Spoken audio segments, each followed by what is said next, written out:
Welcome to the Business Family Marriage Podcast with Tim Smoyer. This is his personal podcast where he shares what he's learning about growing a seven-figure business while also raising 7 children and deepening his relationship with his wife at the same time. He shares what he's learning, what's worked, what hasn't, what he's trying next to grow a fruitful business, family, and marriage. For more on that today, here's Tim. Well, hello, parents, business owners, entrepreneurs. How are you guys? It's been a little while since we've hung out here. I feel like I wanted to do one of these episodes every, at least once a month.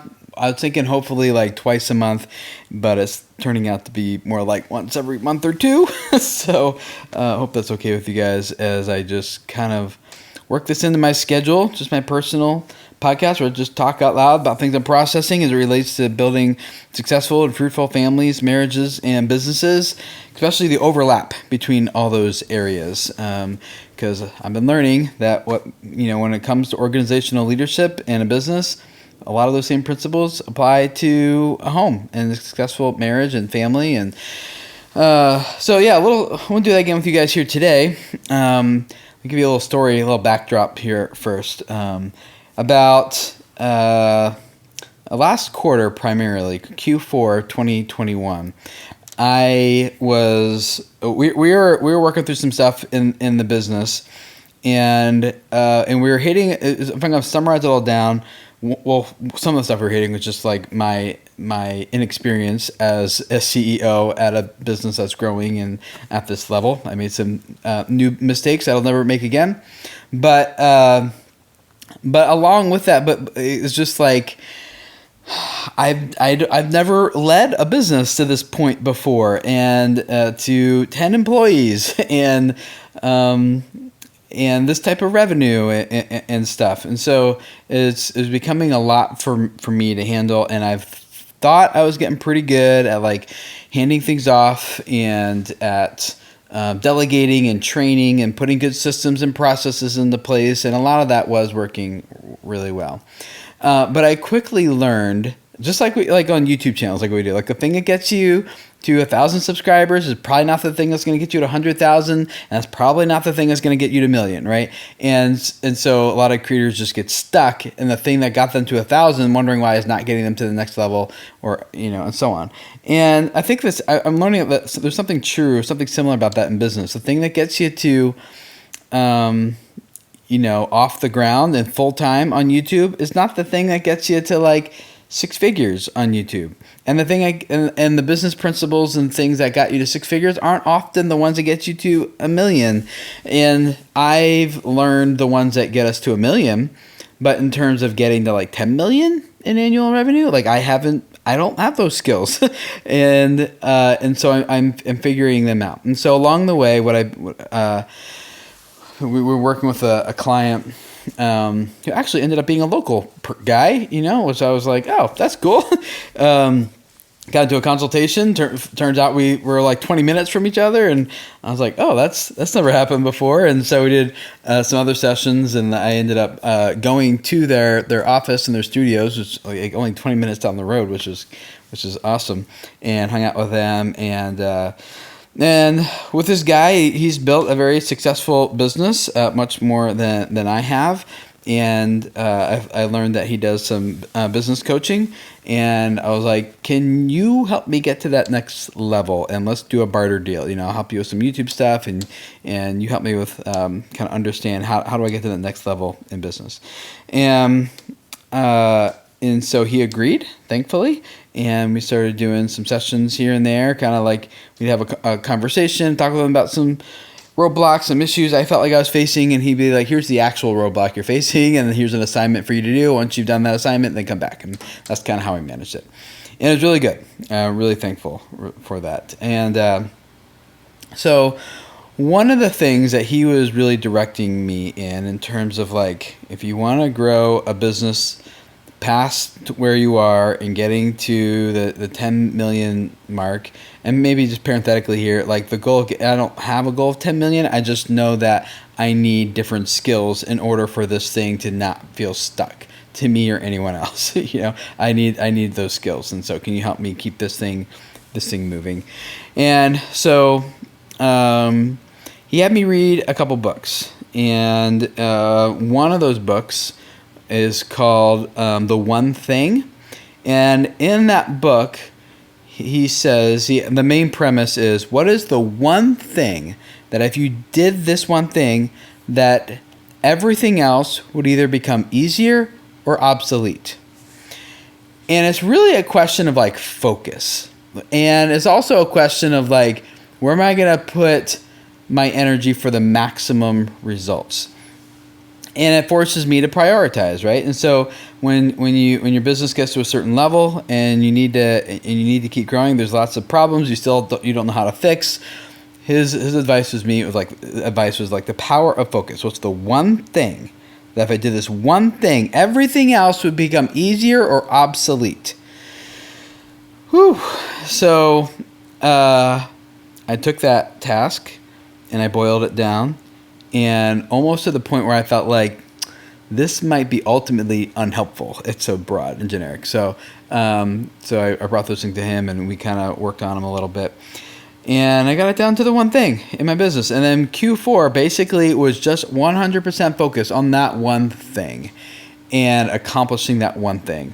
And my team and I, most of them, they kind of rallied around that one thing with us too, with me as well. And we accomplished that one thing for the most part. I mean, there's still some parts here in Q1 of 2022 that we're still implementing and doing because of that. But the power of getting down to like, what is the one thing that if I do this one thing, everything else becomes easier or obsolete? And that is like the one lesson I'm learning about when the type of CEO, the type of leader you need to be to get from where we're at, where you can get to a full-time job just kind of doing everything on yourself, and even 6 figures. Sometimes even 7 figures, but 7 figures usually comes when you have a team and you have a support system with you, and which is where I'm at. But then as that grows, then it's still kind of like, well, we don't really have someone for this, we don't have someone doing that, and so I end up taking on a lot of responsibilities, and there's so many opportunities and things going on. There's just more activity, and what ends up happening is like you end up with like all these things that feel urgent and important. They feel urgent and important, but they're not really all that urgent and that important. And so boiling it down to just like one thing, like what's the one lever? Like I have all these levers, I have all these knobs I could turn, all these levers I could pull, but what's the main one? And I'm finding like that is this like one of the primary skills that I need to learn in order to take a business to the next level, for it to be fruitful and for it to be successful and really have the impact that I want to have in our family's life and the lives of people who work on our team and the clients that we work with. It's about that skill of saying no to all these good things so you can say yes to the best thing. And so that is not an easy skill to learn, because it's like, but what about that thing? And that thing still needs to be done. And it's just like, no, like you gotta just boil it down to the one thing. And for our business at that time, and boil it all down to, we need to have a plan for restoring healthy profitability. Because the mistake I made is I was kind of got lost in the weeds of all the stuff that needed to be done and the tasks and getting that stuff done and pulling it off. And what I didn't realize was happening is, what was happening is we had a lot of demand for clients wanting to work with us. And so we started selling contracts into a waiting list. People who are paying full price to be on a waiting list to be next in line to work with us when availability opened up. And so we just did that for sold it out 6 months in the future. And then I'm like, okay, we can't keep selling these out in the future, right? Like there's got to be a point where we just stop and fulfill the contracts that we've already sold. And so we did that. And what happened is revenue went down when we did that. And revenue, it didn't go to zero because we had other things we were doing as well, but we took a hit. And then to serve the demand that we had, I started hiring people. So overhead went up, right? You can see where this is going. Not a great scenario. And then because our overhead was going up, and not just for that program, but in other things too, and revenue's going down, before long, just what it cost us to deliver our client service contract, we were losing 3% on it. It wasn't even breaking even anymore on the cost. So not only did we have no margin, but we were losing money. And so I'm really glad I stopped selling these out perpetually. But then we had this issue where like we'd sold all these contracts for this price, and we had to deliver on them. And I mean, I guess I could have canceled them and been like, hey, you got to give us more money. But I didn't feel right doing that. Like, I told you we were going to do this service for this price. I'm going to keep my word. We're going to do that. And so we lost money a little bit on top of what we were. It was a bad situation, right? And so for several months, we were losing money every month. And we had some cash reserves saved up in the bank. Thanks, Dave Ramsey. We had our emergency fund for the business, and we had a pretty long runway. We weren't like losing like crazy amounts of money, but any business, you don't want to lose money at all, right? So and so that's just kind of like a rookie mistake that I made, and because of that, it was like we have to turn this around. And the one thing we're going to focus on is creating a plan for healthy profitability. That meant reevaluating everything: the programs, the services, the systems, the processes we follow. Where can we still deliver a really high quality product that's up to our standard, and find different ways of doing things. And we did. We discovered a lot of cool different ways of doing things. And now a lot of the things we're doing this quarter is delivering on is executing those things that plan that we had put in place. So, and it's already working. We already see things improving, and that's really good. So things are turning around, and we are profitable again. So love that. So how does all that apply to the family, right? As I was doing this in terms of like, all right, in order for me to become like a next level CEO and leader of this business, it's going to be more, one of those skills is like really focusing on one thing and concentrating time and attention onto the main lever that's going to have the biggest impact, rather than just all of these like little levers that are all important, but like this one lever could like have a bigger ripple effect. And so I think about that in terms of the family. It's like, hey, what's the one thing in my family that if I did this one thing, that would make everything easier or obsolete? And I know the goal in family is a little bit different. Like, you're not just trying to make everything easier. You're not trying to make things obsolete either. But if I was just going to turn around, that would like, what's the one thing I could do in my family that would make everything here healthier or run more smoothly, or whatever kind of like, language you want to put in there. Because efficiency isn't always the goal in the family. Relationships usually are, and relationships are usually just not that efficient. In terms of like, do this. I mean, there's some you get what I'm saying. All right. So I've been thinking about that. What is the one thing I can do in my family as a father, as a husband, that in so doing, everything else becomes easier or obsolete, or maybe a different language, more fruitful, more beneficial, more healthy for everyone. And as I've been thinking about that, there's a lot of things I can do in my family, right? But if I boil it down, I really think it's like two things. Well, no, it needs to be the one thing, but I'll boil it down. They connect.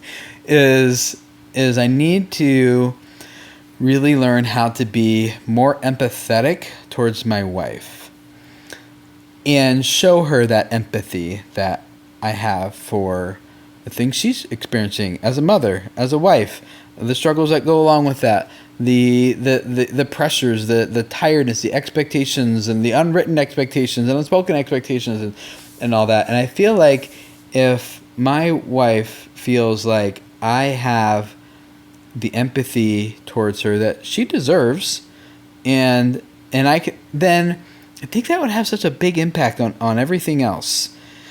On our relationship, on her relationship with the kids, making her feel supported. That's what I mean. Like, it has like this ripple effect and all these other things. It is one thing, but it like has this ripple effect on her feeling supported. It likely will have an impact on the closeness that we feel.